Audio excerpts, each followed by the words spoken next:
Hello everybody, welcome back to my channel. My name is Alicia and thank you so much for being here today.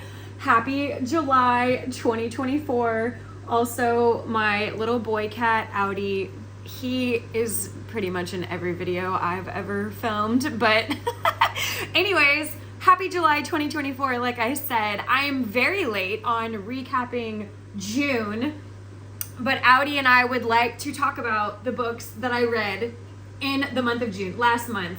I read 6 books, 4 of them were physical, and then 2 were on my Kindle. Oh my gosh, he's gonna knock this over. Okay, intermission. Okay, my little boy cat is sitting right behind me, so I'm scooted all the way up in my office chair, but if you hear him meowing or if he gets into frame, I mean, welcome to the vlog, Audi. Not even a vlog. Welcome to the monthly wrap up. So book number 1 was Palace of Shadows by Ray Celestine. I had never read from this author before, but I found this at the foreign language bookstore in Tokyo, and it's so pretty. Oh my gosh. I just think that this book is gorgeous. It is so strange. This was a weird book, y'all. There are 500 reviews between Amazon and Goodreads. That is it. 500 even. And it has between a 3.7 and a 4.0 star rating. So these 500 people seem to enjoy it. It's 340 pages. It's huge. This is such a big book, but it's only 340 pages. It's not super duper long. And it came out in October of 2023. This is not his first novel. He writes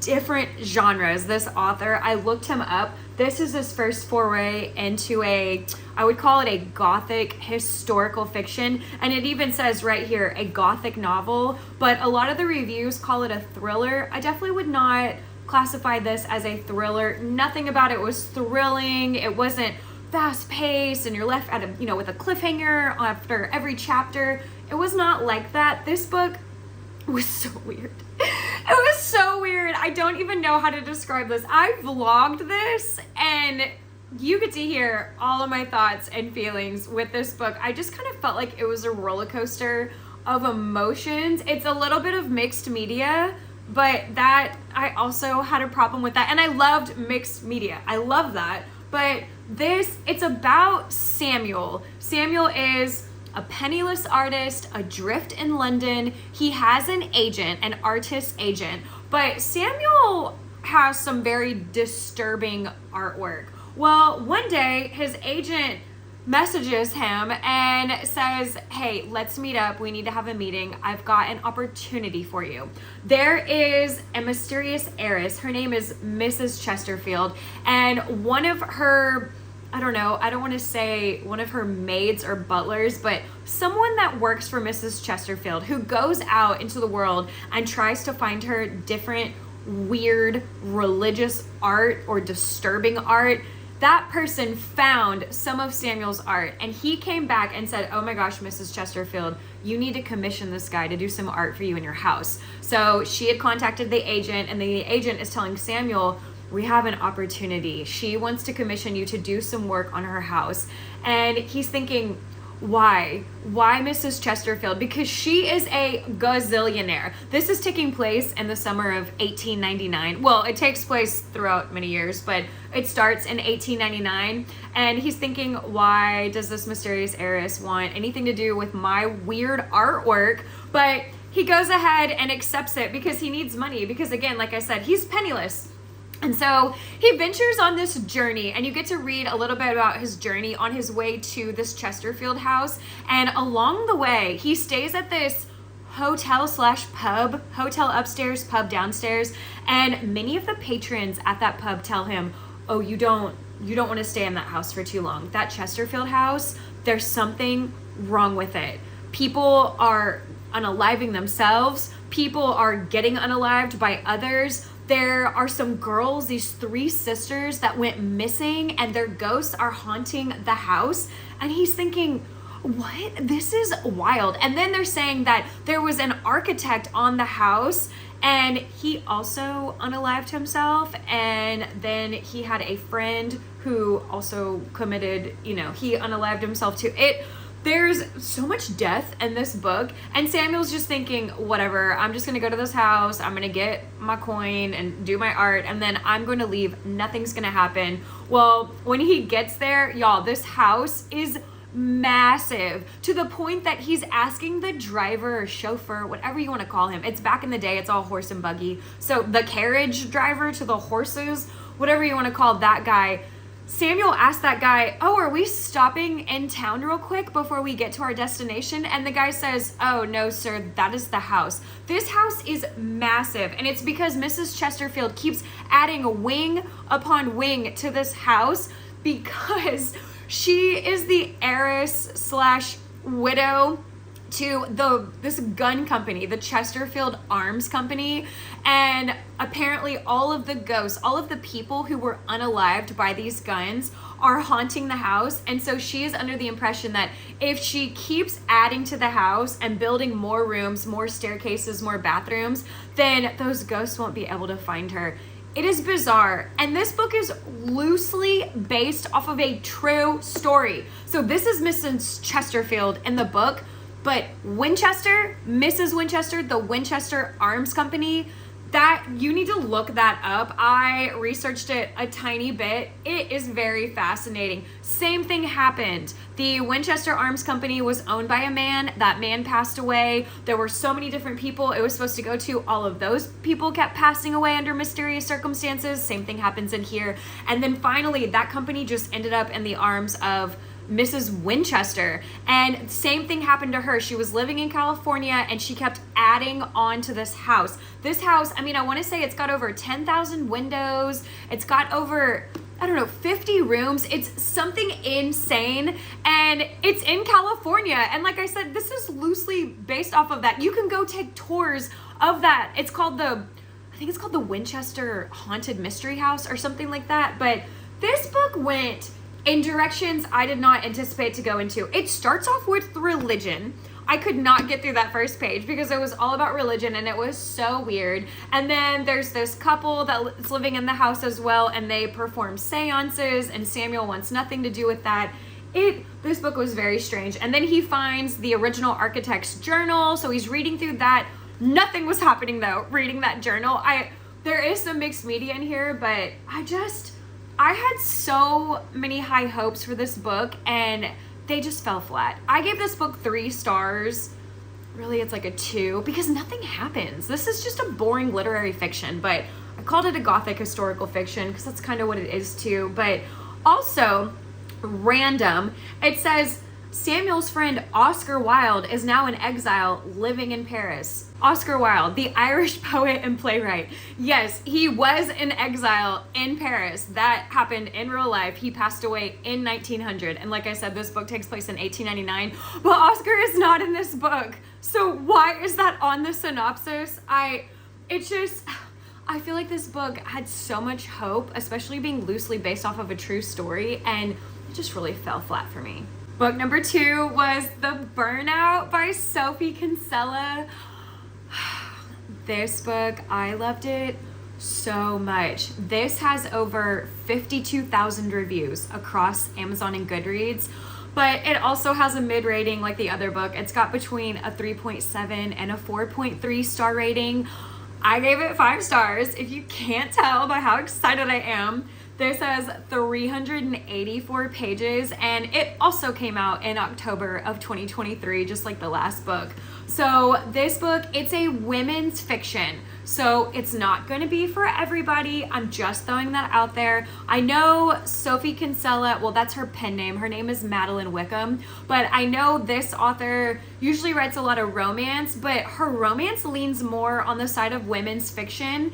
But this book for sure is women's fiction. It's marketed that way. It says that on Amazon and Goodreads. And you can even tell from the front cover because it's just Sasha laying in bed with the covers pulled up over her face. And it even says she can do anything, just not everything. This is a book about burnout. And I am a former teacher taking a break and I am so burnt out from teaching. And so this book just really resonated with me. But it's about Sasha. There is a little bit of a subplot of romance. She is burnt out. She's working at this job. She's the director, and she has so much on her plate. Oh my gosh, it was overwhelming to read about, and all of the emails that are coming through, and they're all sent as urgent, and you need to respond to them right away. And then when she doesn't respond within 20 minutes, she gets a follow-up email with a red exclamation points saying that that email is also urgent. There's a lot going on. There's also this corporate wellness and joyfulness program that's going on in this book. And I also worked at a job that was very toxic and had that same program. And that was not when I was in teaching. It was a different position, a different company. And everything that was going on with Sasha, I related to it. So I just go into this book just knowing that it is just about her burnout and she can't do it anymore, and she kind of has a flip out at work and leaves, and then she decides to take this mini vacation in the middle of winter. It's February when it's taking place, and she goes to this seaside resort that her parents and her sister used to go to when they were younger. They would go every year. And so she goes back, but y'all, it's February. And like I said, it's seaside. So there's a beach, it's a hotel on the beach, and it is dilapidated. It is in shambles. She was supposed to have a view of the water, but literally her windows are boarded up because they are remodeling so much at that hotel.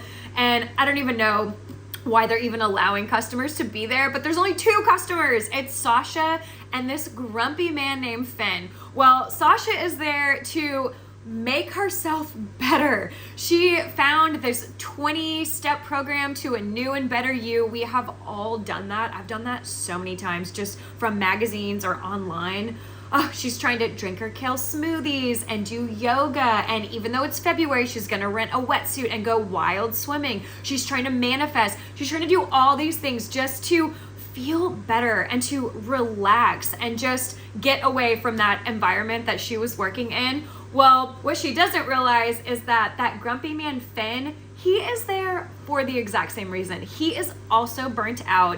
But Sasha and Finn don't know that, because all they do is argue, because they both have different ways to cope and relax and get through their issues. Sasha wants to lay out on the beach. She's trying to do her, jumping jacks and squat challenge on the beach, and the weird little, what did it say? Dance like nobody's watching. Well, Finn is also on that beach watching her every move and just judging her while he's drinking whiskey and then getting pizza delivered literally to the beach. It is so funny. But then once they start talking, they realize they have more in common than they thought, because they're both so burnt out with their jobs. And then there's a tiny bit of a mystery subplot as well.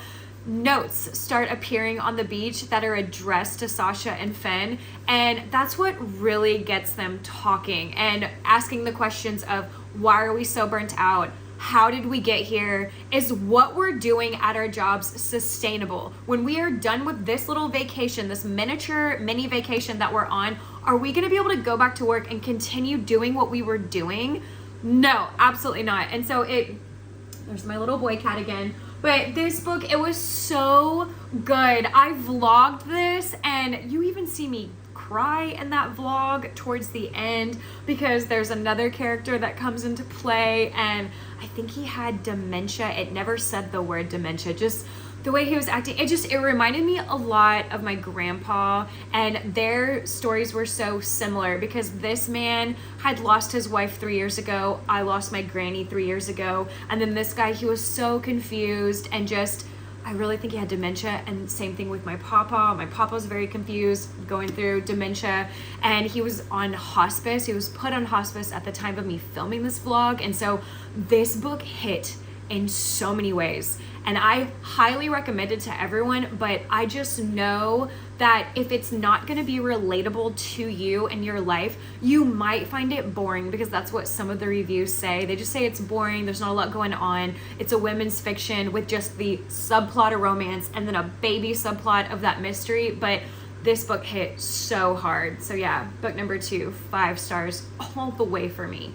Book number 3, I read it on my Kindle. This was free on Kindle Unlimited if you're in the States, not sure about everywhere else, but it's called Keep It in the Family by John Marrs. I had never read a book from this author before, and this book disturbed me. It disturbed me, but other people love this book. It's got over 119,000 reviews across Amazon and Goodreads, and it's got between a 4.1 and a 4.2 star rating. I gave this book 2 stars in my heart, but I rated it 3 on Kindle because I never rate a book under 3 stars on Kindle Unlimited. Oh, there goes my boy cat. Because you wrote a book, good for you. I was just not your intended audience, but also I think this book was marketed wrong. It's marketed as a domestic thriller, but this was horror to me. This was a horror novel. I was not into it. It's got 380 pages and it came out also in October, but October of 2022. So these two came out in October of 23. This came out in October of 2022. Not sure how that kept happening, but this book essentially is about Mia and Finn. They are this cute little happy married couple and they're looking for a house to purchase. They are currently living with Finn's mom and dad while out searching for a house continuously. Well, they find one, they go to it. It's completely derelict is the way the synopsis words it. It is a complete fixer-upper, but it was in their budget and it hit all the specs. It was X amount away from the grocery store, X amount away from the train station. It had everything that they wanted. It's also, I believe it's 4 bedrooms, and they went ahead and purchased this home, but it's unlivable. So they're still having to live with Finn's mom and dad while fixing up this place. Finn is fixing it up with his dad. His dad is a certified, a contractor, master contractor, generalist, whatever you want to call him. General contractor, but sorry, my little boy cat. I love him so much and I'm just gonna keep letting him be on camera, but I'm sorry if I keep getting turned around. So anyways, dad and father-in-law are helping restore this house. Mia is helping the best that she can, but then Mia falls unexpectedly pregnant, and that is how the synopsis words it. And I remember starting this book thinking, why is the synopsis telling us that she falls unexpectedly pregnant? That's very specific, but yes, that comes into play. They are gutting this house essentially, and Mia finds in the floorboards a note written on the floorboard that says, "I will save them from the attic." And then one day, Finn is up there in the attic. Mia is up on the stairs leading to the attic, the stairs, the ladder, the steps, and Finn finds some disturbing items in the attic. Apparently, their house used to be a murder house, and evidence of all of these killings from this serial killer are contained in all 4 walls of the attic. Well, then Mia gets pregnant, has the baby, and just really is freaking out about this home and what happened in it. And she kind of becomes obsessed with doing research on the bodies that are being recovered, or the remains that are being recovered in this home. Some of these people, it has come out from DNA analysis who they are, and Mia starts attending those funerals from the families that want to have closure, and they're putting their dying children to rest. These are children. This was such a disturbing book. And yeah, Mia gets way too in and over her head. She's trying to figure out who the serial killer is. She's worried about her baby. There are so many trigger warnings in this book. There's infanticide. I don't even know how to say it, nor do I even want to Google that, because it's basically the murdering of infants. And I just don't want that in my search history. There's also a lot of infidelity and cheating, but then there's just the trigger. I tell y'all about the trigger warnings in it. Oh yeah, by the way, I vlogged this on my channel, and this book was so disturbing to me. And you get different points of view. You get points of view from Mia and Finn, and then Finn has a mom and dad. The mom, I believe her name is Debbie, and Mia refers to her as the monster-in-law. Debbie is absolutely horrible as a mother-in-law. And then I think Dave is the name of the father, Finn's father. He's the father-in-law. you get points of view from all 4 of them, but then you get a POV from someone that you don't know, but you figure that out along the way. This book was not for me, but I think everyone else seems to really like it. So give that one a shot. Just know that if you're a chicken when it comes to thrillers, I need Frida McFadden, a little bit of Riley Sager, even though some of Riley's books are kind of disturbing.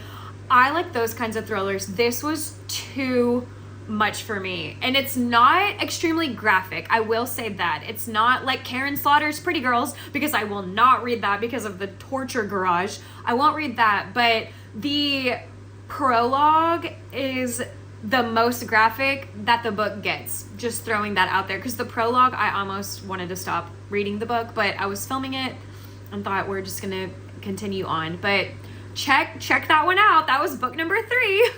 Okay, sorry, that's just Audi for you. He was meowing so much before I turned the camera back on.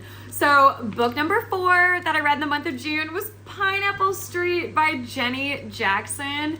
Oh my gosh, I also think this book is stunning. Just the front cover, the back is whatever, but I love it. I love it so much. So this one, I saw this one last year at Barnes & Noble, and I wanted it so bad because I just thought that this cover was stunning, and it's such a spring, summery vibe that it gives off. But this is a literary fiction, and I thought, no, I had read the synopsis, which is on the front cover, and I wasn't into it. Well, then this year, I feel as if I've entered my lit fic era, and I was reading the synopsis again on Amazon, and I thought, yes, sign me up.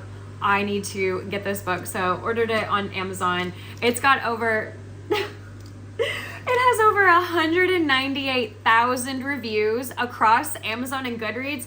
However, it has another mid rating. It's got between a 3.6 and a 4.0. I rated it 5 stars. I loved this book. But again, it is a literary fiction, so I don't know if this will be for everybody. And it's short too. It's 301 pages. You can read this in a day or two. Just devour it. It came out in March of 2023.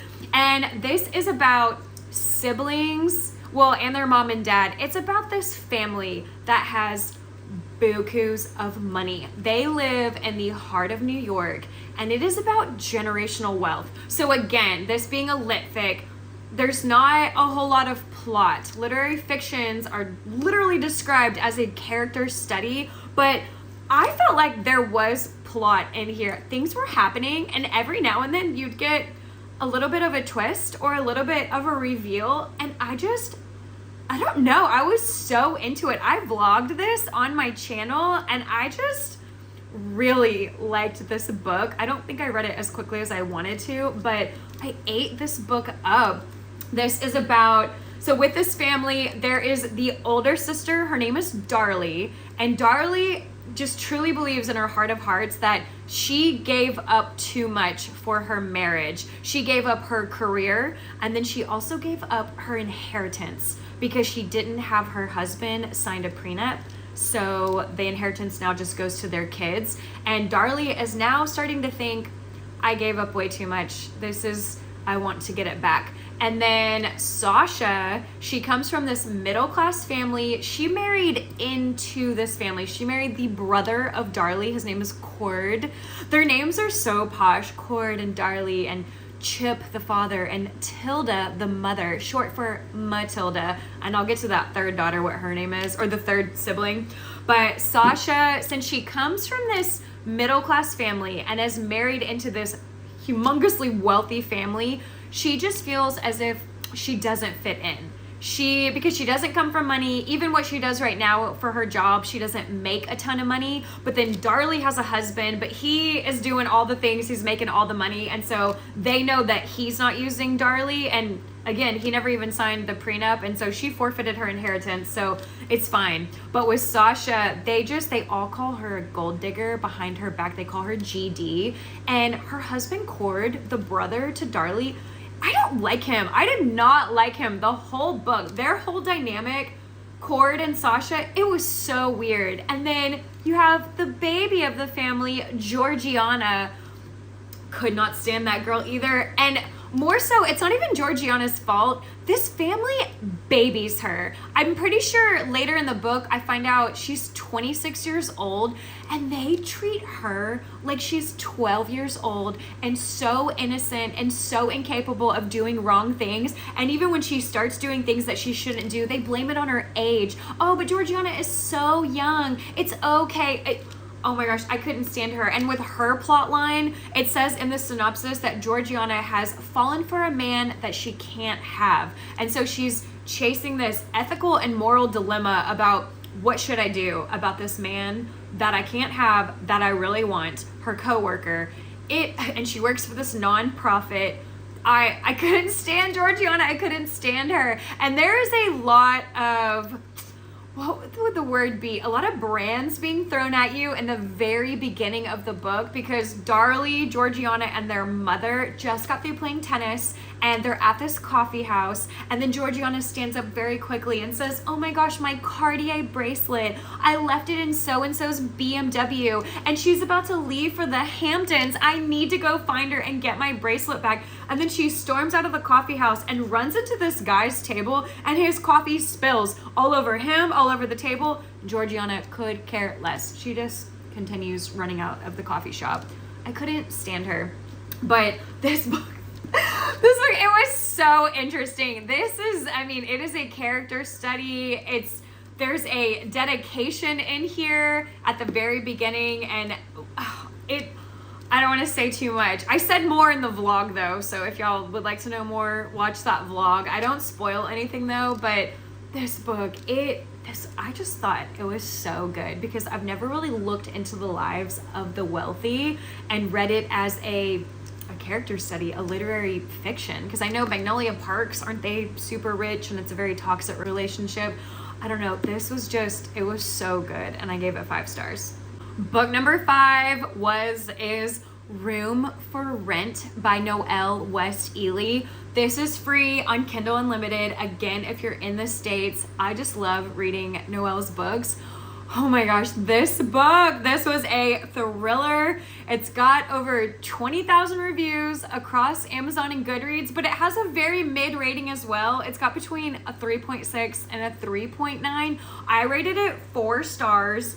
And it's got 342 pages, and this one also came out in October of 2023. I don't know what it was. 3 out of the 5 so far came out in October of 2023, and then one of them came out in October of 22. I don't know how this was happening with me, but this one, this is about a college student named Naya. Naya is in her last year of nursing school. She had previously been living with her best friend for those first 3 years of school, but her best friend was 1 year ahead. And so now Naya has 1 year left, and she's trying to get it done in 1 semester. She is taking so many classes. She's taking a year's worth of classes in 1 semester because she just wants to be done with it and get back to being with her best friend, who has moved many states away. And so they can only talk on the phone or text. And so Naya is looking around for places to rent, and it is so expensive in this town. Whether she lived in a dorm or if she got an apartment off campus, she can't find something that fits in her budget. And then all of a sudden, on this app that she has that kind of tells her what's coming up, what's available, she finds a room that is for rent. It pops up, there's this house, and this person named Sydney lives in it. It's a 2-bedroom, and one of those rooms is available for whoever wants to take it. And Naya hops on that. I mean, within 5 minutes of it being listed as available, she's already messaging Sydney, stalking Sydney on Facebook, and thinking, okay, yeah, I can live with Sydney. The rent is crazy cheap. It's so cheap. There's got to be a catch to that. But Sydney just writes her back and says, hey, if you can Venmo me first month's rent right now, the room is yours. So Naya says, okay. And then when Naya gets there, she swears she's at the wrong house. She walks in, the door's unlocked. She walks in, she's looking around, and then she meets Sydney, and then she runs out of there. And Sydney is yelling, Naya, you're fine. This is the right house. You've got the right house. And Naya is terrified. This house is disgusting. It's so gross. I can't even describe it. Sydney has this disgusting rash on her neck, and that is just throughout the story. It's getting worse and worse. Sydney keeps saying it's eczema. Naya knows that she's lying because Naya is in nursing school and took some immunology class. I could not even say that in the vlog. Also, I vlogged this book, but Naya took a class, and so she knows that it's not eczema. It's spreading. Her eyes are becoming yellow. Sydney's eyes. It is so nasty. The kitchen reeks. There's stuff stacked everywhere. There's mold. It is so gross. And so Naya gets back in her car. Her car is 20 something years old. It doesn't have air conditioning. She drives to Walmart and kind of cleans off in the bathroom and just thinks, I should just live in my car. And then finally she gives in. She goes back to the house, officially meets Sydney, and then Sydney gives her a tour and says, okay, this is my room, this is your room, we both have our own bathrooms, and don't go through that door. That door leads down to the basement, and according to Sydney, it's just full of junk from the landlord. But then Naya moves in and stuff starts going down. Stuff is happening. Someone is digging through her belongings. Someone is eating her food in the kitchen. Someone's rattling her doorknob at night. When she's in her bathroom, in the bathtub or in the shower, she swears someone is standing right outside of that bathroom door. It is so eerie, and she swears it's Sydney. She swears that it is her roommate, and so her and her roommate are always getting into it because Naya is always yelling at Sydney and saying, stay out of my stuff, stay out of my room, don't touch my food, why are you drinking my milk? It's, oh my gosh, this book, it just kind of went in a different direction than I thought. I mean, in a good way, but I still give it 4 stars. You're gonna read reviews from Amazon and Goodreads saying that this book is a little bit predictable. It is. I figured it out immediately what was gonna happen, and then that is what happened at the end, but it was still such a good time, and I wanted to know the whole time I was vlogging, what is up with that rash on Sydney's neck that is spreading, and then, you know, the eyes are turning yellow. Oh, so nasty. So nasty. Stay clean, people. Please just stay clean. And then there is I would call it an extended epilogue called Bottom Feeder. I signed up for Noelle's, I don't know, her monthly newsletters or something like that, and then I got access. I want to say it's 7 to 9 pages. It's short, very short, but I read Bottom Feeder. Didn't really need to read that. It didn't, I don't know, it didn't bring anything more to the story. You just get a little bit more backstory between what happened with some people. You have to read the book. I can't say too much. Now, I will say, remember when I was talking about the burnout and I said that my papa was on hospice and not doing well, and he was reminding me so much of the older man in this story. So during the vlogging of this book, my grandfather did pass away. And so I'm vlogging the book, and then at the very end, I come on to do the outro and tell you what I felt about the book. And it had been, I think I said it's been 2 days since I've filmed. And in that outro, I was talking so fast because I wanted to get that outro done, and I wanted to get off camera because I was still grieving the loss of my papa. So I don't know, sometimes if I go back and watch some of my videos, I notice things like that. And with that vlog, I noticed I was talking so fast, and I'm so embarrassed, but it's because I was going through it. So anyways, that was Room for Rent by Noelle West Ely. I really want to read all of her books. They're all free in the States on Kindle Unlimited, but gave this one 4 stars. Book number 6 was The Song of Achilles by Madeline Miller. I don't know why I'm acting so excited about this book. I hated it. But I seem to be the anomaly, so I encourage all of you to read it. It's got over 1.6 million reviews across Amazon and Goodreads. Wow. And it's got between a 4.3 and a 4.6 star rating. So don't take my 3-star rating to heart. I mean, everyone seems to really love this book. It's got 369 pages. And y'all, it came out almost 12 and a half years ago. March of 2012 is when it came out. I read this in June of 2024, although right now it is July 2024. I swear, this book took BookTube by storm 2 to 3 years ago. There was, right after 2020, I want to say 2021, 2022, those years, This book was all over BookTube, and I really thought it was a brand new book, and everyone was loving it, raving about it, giving it 5 stars. They were crying in it because it's a tragic love story. It's a historical fiction, but it is an epic tragic love story, and it fell so flat for me. And again, this book came out over 12 years ago, and I can't believe it. So I gave it a shot. I read it, and I really thought I was going to like it. So if y'all remember from your history classes in high school, learning about Greek mythology, because this is a retelling, the Iliad, written by Homer, the Iliad is about Achilles and Patroclus, and I believe they are cousins. And the Trojan War is going on. Achilles does not want to go into battle. The Greeks are dying very quickly. So Patroclus dresses up as Achilles and goes into battle, and then he gets murdered by Hector. And then Achilles loses his mind and goes to exact his revenge, and he murders Hector. Well, then Hector's brother Paris comes and murders Achilles. It is a whole thing that happens in the Iliad. And then the second book, the Odyssey. The Odyssey is where you find out what happened to Achilles. That's where it gets addressed that he was murdered by Paris. But it's a Greek gay retelling. So instead of being cousins, they are friends. And then more, Patroclus and Achilles. And I thought I was going to love it so much. I really thought this was just going to be a sweet gay romance with the Trojan War maybe in the back, not so much in the forefront. This book was so boring. I was so bored. I vlogged this and nothing was happening. Nothing. It starts off when they're little. I want to say they're 6 years old. They're the same age, Achilles and Patroclus. I think it starts off when they're 6 years old, and it says in the reviews that you just have to get through the beginning. You just got to get through it, and then it'll get better. It never got better, but yeah, the beginning is extremely slow, because then at one point they're 10 years old, and Patroclus is noticing Achilles, and his body is being described to the reader, and it's so disgusting because they're 10, and then when they turn 13, they have their first kiss. And what did it say about Patroclus?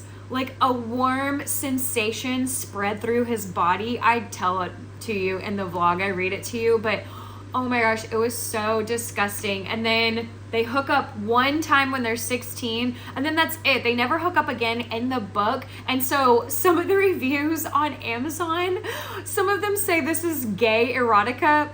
No, it's not. There's one scene when they're 16, and then other than that, it's not even really about their romance. It's about the Trojan frickin' War, which goes on forever. You are reading year after year after year of the war, and it was so boring. And this war was so weird because every 7 or 8 days, they would stop the war on both sides. On the Trojans that are in Troy, because it takes place in Troy, the Trojans and the Greeks would stop the war because they needed to have festivals and funerals.